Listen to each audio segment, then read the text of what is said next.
And if you look at Luke 16:1-6, तो अगर आप लूका की पत्री, लूका का सुसमाचार खोलेंगे, उसमें 16वां अध्याय में जाते हैं, it says that verse 1 onwards, there पहले was, वचन से हम there was a देखते हैं। certain rich man which had a steward, and the same was accused unto him that he had wasted his goods.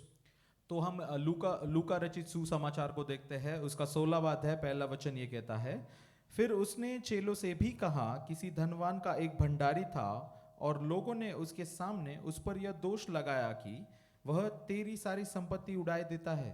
Yeah. Verse 2 says, and he called him and said unto him, how is it that I hear this of thee? Give an account of thy stewardship, for thou mayst be no longer steward. और दूसरा वचन ये कहता है, अतः उसने उसे बुलाकर कहा, यह क्या है जो मैं तेरे विषय में सुन रहा हूँ? अपने भंडारीपन का लेखा दे, क्योंकि तू आगे को भंडारी नहीं रख सकता। This man is asking this man, the owner is asking this man to put down his papers. तो ये जो मालिक है वो अपने अपने यहाँ पे जो काम कर रहा है, जो भंडारी है, उसको बोल रहा है कि तू निकल जाए यहाँ से, काम छोड़ दे। He is asking him to resign. काम छोड़ने के लिए कह रहा है उसका मालिक, Right. Because he heard lots about him that he squandered his the wealth. क्योंकि उस मालिक ने उस भंडारी के बारे में बहुत कुछ सुना था कि वो उसके मालिक की संपत्ति को उड़ाए देता है। Verse 3 says, then the steward said within himself, what shall I do? For my Lord taketh away from me the stewardship. I cannot dig. To beg I am ashamed. तीसरा वचन ये कहता है, तब भंडारी सोचने लगा, अब मैं क्या करूं, क्योंकि मेरा स्वामी अब भंडारी का काम मुझसे छीन रहा है। Verse 4 says, I am resolved what to do, that when I am put out of the stewardship, they may receive me into their houses. चौथा वचन ये कहता है, मैं समझ गया कि क्या करूंगा, ताकि जब मैं भंडारी के काम से छुड़ाया जाऊं तो लोग मुझे अपने घरों में ले ले। So he calls all his lord's debtors and asks them, how much do you owe my master? तो वो भंडारी जो है वो सारे लोगों को बुलाता है ये पूछने के लिए कि तुमको मालिक को कितना देना है। So one tells him 100, it says, 100 measures of oil. तो एक व्यक्ति उसमें से कहता है, मुझे 100 गुना तेल देना है। And he said unto him, the steward says to the one who's a debtor, take thy bill, sit down quickly and write 50. और वो जो भंडारी है वो उस व्यक्ति से कहता है कि ये लेखा लिख ले कि तुझे 50 गुना देना है। And to the other one also he says the same thing. और जो दूसरे व्यक्ति को भी वो यही कहता है। Verse 8 says, and the Lord commended the unjust steward because he had done wisely, for the children of this world are in their generation wiser than the children of light. और 8वां वचन ये कहता है, स्वामी ने उस अधर्मी भंडारी को सराहा कि उसने चतुराई से काम किया है, क्योंकि इस संसार के लोग अपने समय के लोगों के साथ रीति व्यवहारों में ज्योति के लोगों से अधिक चतुर है। Isn't that a rebuke to all of us, the children of light, the Lord is saying? तो परमेश्वर ऐसे कहता है कि इस अपने समय के लोगों के साथ रीति व्यवहारों में ज्योति के लोगों से अधिक चतुर है।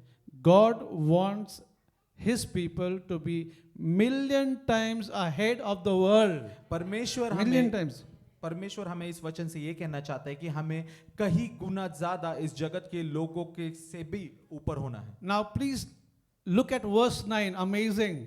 और मैं चाहता हूँ आप अपना पूरा ध्यान 9वें वचन पे दें। Can the whole church read it together? क्या हम साथ में पढ़े? Yeah, here we go. 1, 2, 3.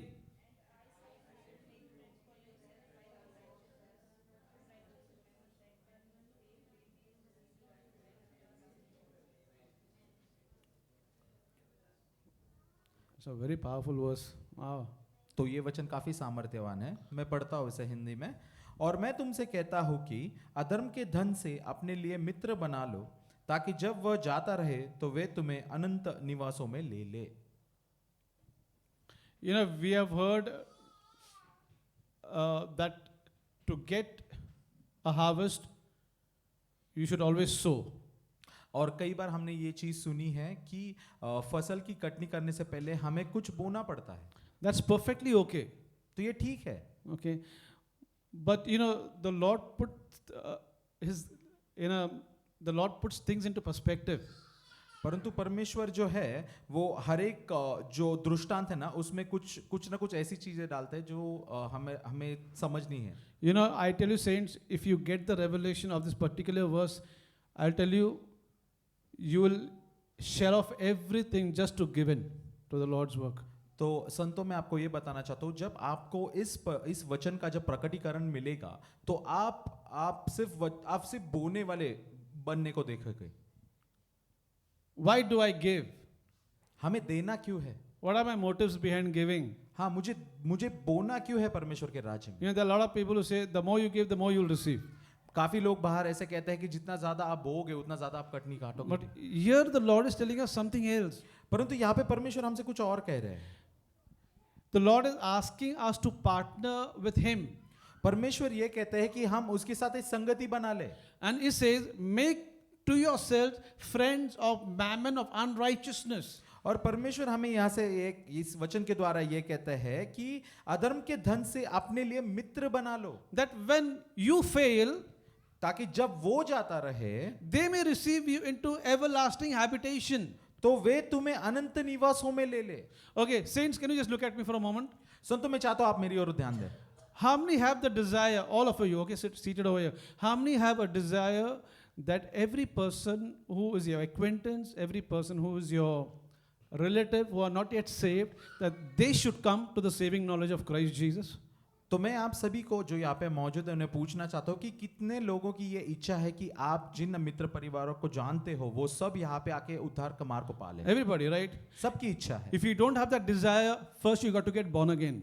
अगर ये आपकी इच्छा नहीं है तो आपको नया जन्म लेने की आवश्यकता है. It is impossible, क्योंकि ये असंभव है. right? I remember that, the day I got born again, I wanted to tell everybody about the Master. Amen. तो मुझे याद है जब मैंने ये नया जीवन प्राप्त किया था तो मुझे पूरी दुनिया को हमारे मालिक के बारे में बताना था. You know, Charles Spurgeon, he said that if you don't have a desire to tell your unsaved neighbor about Christ Jesus, neither you will make it to heaven. तो चार्ल्स जो बड़े महान सेवक है परमेश्वर के, वो कहते हैं कि अगर तुम में ये इच्छा ही नहीं है अपने मालिक के बारे में ऐसे लोगों को बताओ जिनको परमेश्वर का कोई ज्ञान नहीं, तो तुम भी स्वर्ग में नहीं जाओगे. Now, any of our relatives, if they die without knowing the Lord Jesus Christ, we feel so bad about it, isn't it? तो हमारे परिवार में से किसी की अगर मृत्यु होती है जो प्रभु यीशु को नहीं जानते तो हमें कितना बुरा लगता है. Because we know that we are not going to see them again forever.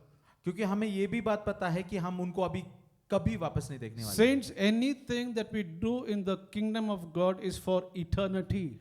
संतों में हम लोग जो भी परमेश्वर के राज्य में करते हैं वो अनंत काल का है. All right. So when the Lord is saying, make yourselves friends of mammon, of unrighteousness. तो परमेश्वर हमसे कहते हैं कि अधर्म के धन से अपने लिए मित्र बना लो. So how do I make friends? तो हम मित्र कैसे बनाए?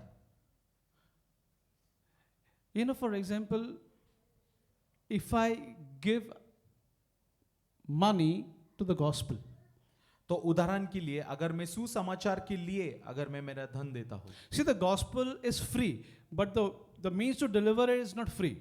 तो ये जानिए कि जो सुसमाचार है ना वो फ्री में है, परंतु वो जो हमें उससे उभारता है, उससे बाहर लाता है, वो फ्री में नहीं आता है. The media, the television network is not free. तो वो जो टीवी पे दिखाते हैं वो फ्री में नहीं मिलता है. The grounds that we hire for crusades is not free. तो वो जो क्रूसेड्स होते हैं जिनमें आप इतने बड़े बड़े स्क्रीन्स को देखते हैं वो फोकट में नहीं आते हैं. Forget about that. What do you think? This is free? आपको क्या लगता है? वो क्रूसेड को छोड़िए, ये जो यहाँ पे आप सेटअप देख रहे हैं आपको क्या लगता है ये सब फोकट में आ रहा है? The Alphines are not yet born again. Otherwise, they would have given it to us free. तो होटल वाले अगर उन्होंने अगर नया जन्म पाया होता तो वो ये हम सबको फ्री में देते. Hallelujah. Hallelujah. We got to get them born again saints. तो संतो हमें उनको भी नया जीवन दिखाना है This will become free for us. ताकि ये सब चीजें हमारे लिए मुफ्त में हो जाए. You know, we are thinking on very higher ground, saints. You know, a lot of things have happened this 5 days. तो संतो हम लोग एक ऐसे ऊंचे स्तर पे खड़े हैं क्योंकि इन 5 दिनों में जब हम हैदराबाद में गए तो बहुत चीजें हुई है. Okay, so the Lord is saying, make friends of unrighteous mammon. तो परमेश्वर हमसे कहते हैं अधर्म के धन से अपने लिए मित्र बना लो. So the Lord is saying, when your strength fails, they may receive you into everlasting habitation. और वचन ये कहता है जब तुम्हारा सामर्थ्य जाता रहेगा तब वो तुम्हें अनंत निवासों में ले लेंगे. That means, you know what? Listen, when I'm going to giving it to the gospel, तो इसका मतलब यह है कि जब मैं सुसमाचार के लिए दे रहा हूँ, just because you and I, we gave for the gospel. ये इसलिए ताकि आप और मैं सुसमाचार के लिए दे रहे हैं। Remember this, we are giving into the gospel. तो ये समझिए कि हम सुसमाचार के लिए दे रहे हैं। So when I gave unto the gospel, somebody who did not hear the gospel could hear the gospel. तो अगर हम सुसमाचार के लिए अगर कुछ देते हैं तो ये उन लोगों तक पहुंचता है जिनको जहां तक सुसमाचार नहीं पहुंचा अभी And तक। because you gave, that person XYZ heard the gospel, got saved. Amen. तो आपके देने के द्वारा वो व्यक्ति जिस तक ये सुसमाचार नहीं पहुंचा था अब पहुंचा है और उसने उद्धार प्राप्त किया। So when they go to be with the Lord before you going, तो जब वो परमेश्वर के साथ परमेश्वर के पास जाते हैं आपके जाने से पहले, and when you go to heaven, जब वो स्वर्ग में जाते हैं, they will come and they will give you a hug. तो जब स्वर्ग में जाओगे तब वो आपको लगे गले लगाए। Because the word declares when you fail, that means when you die, physically, in your physical body when you die. तो वचन ऐसा कहता है जब वो जाता रहेगा, मतलब हमारा जो शरीर है, हमारी जो देह है, वो मरणहार देह जब मरती है। So when you go to be with the Lord, those people, those have already gone ahead because you gave in for the gospel, they will receive you into eternal habitation. Amen, amen. तो आप जो परमेश्वर के राज्य में बोते हो उसके द्वारा उन लोगों तक सुसमाचार पहुंचा और उस सुसमाचार के पहुंचने के द्वारा उन्होंने उद्धार प्राप्त करके वो स्वर्ग चले गए और फिर जब आप स्वर्ग में जाते हो तो वो आपको गले लगा दे। And they will tell you, because you gave, I could hear the gospel and today I'm here. Amen. और वो वहां पे कहते हैं कि अगर तुमने बोया ना होता तो मैं यहाँ पे न होता, परंतु तुमने बोया है इसलिए मैं आज यहाँ पे हूँ। Are you ready to make friends with unrighteous mammon? क्या आप तैयार हो अधर्मी व्यक्ति को अपना मित्र बनाने के? The meaning of the word unrighteous mammon, that means it is perishable on the earth, right? It's going to perish one day. तो अधर्मी व्यक्ति का मतलब यह है कि ऐसा व्यक्ति जिसका नाश होगा इस धरती पर। So this is the main motive should be that, man, when I give, somebody will hear the gospel far off and they will come into the kingdom of God. Amen. तो हमारा पूरा लक्ष्य यही होना चाहिए कि अगर मैं परमेश्वर के राज्य में बोता हूं तो इसका मतलब यह है कि ये सुसमाचार का संदेश उस व्यक्ति तक पहुंचता है जो जिस तक सुसमाचार नहीं पहुंच रहा था। Not that I will give and then I will accumulate wealth and pile it up. Not because of that. वो इसलिए नहीं है कि मैं बो रहा हूं ताकि मुझे कटनी में ज्यादा फसल मिले तो मैं उसको संभाल के रखूं, ये इसके लिए नहीं है। See, the number one thing that God has is on his heart is souls coming to the saving knowledge of Christ Jesus. तो सबसे पहली चीज जो परमेश्वर के हृदय में है वो ये है कि जितने भी प्राण है वो परमेश्वर तक पहुंचे, परमेश्वर के सुसमाचार तक पहुंचे। Now, when you're giving into the gospel, तो जब आप सुसमाचार के लिए बोलते हो, there are a lot of people even right now seated in this place, they are hearing the word of God, they're getting built up in their spirit. तो यहाँ पे बैठे जितने भी लोग हैं तो उन तक ये सुसमाचार जो हम बोल रहे हैं वो पहुंच रहा है और वो खड़े हो रहे हैं बोने के लिए। Giving unto the gospel or sowing into God's kingdom, finances, that's the least thing that you can do. Least. तो परमेश्वर के राज्य में बोना, परमेश्वर के सुसमाचार के लिए बोना, ये सबसे छोटी से छोटी चीज है जो हम कर सकते हैं। We always hesitate to give, right? Because we have got expenses to meet and so many things that's there in the mind. तो काफी बार हम बहुत ही ज्यादा हिचकिचाते हैं देने के लिए क्योंकि हमें पता है हमारे घर में हमें काफी चीजों की आवश्यकता होती है। And then sometimes even people, if they give, they brag about it.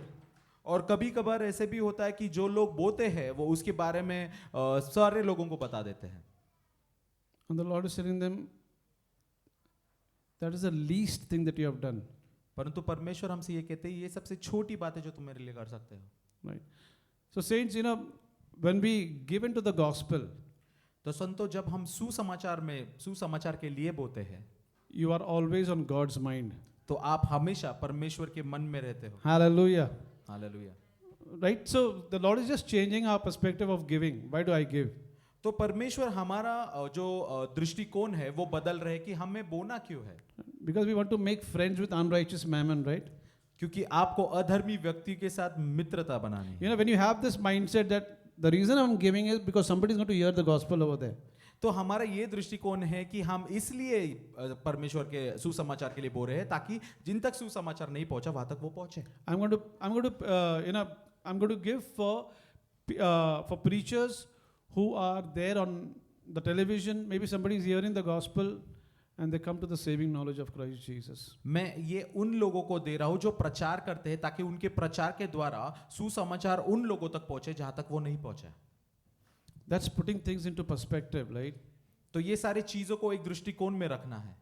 That's called seeking first the kingdom of God and His righteousness. Amen. इसी का मतलब है पहले परमेश्वर के राज्य की और उसके धार्मिकता की खोज करना।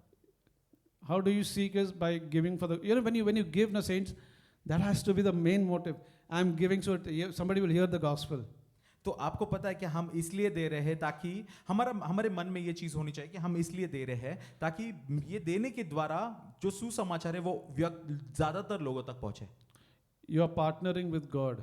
तो आप परमेश्वर के साथ एक संगति बना रहे हो उससे। Hallelujah. Hallelujah. Thank you, Jesus. धन्यवाद यीशु।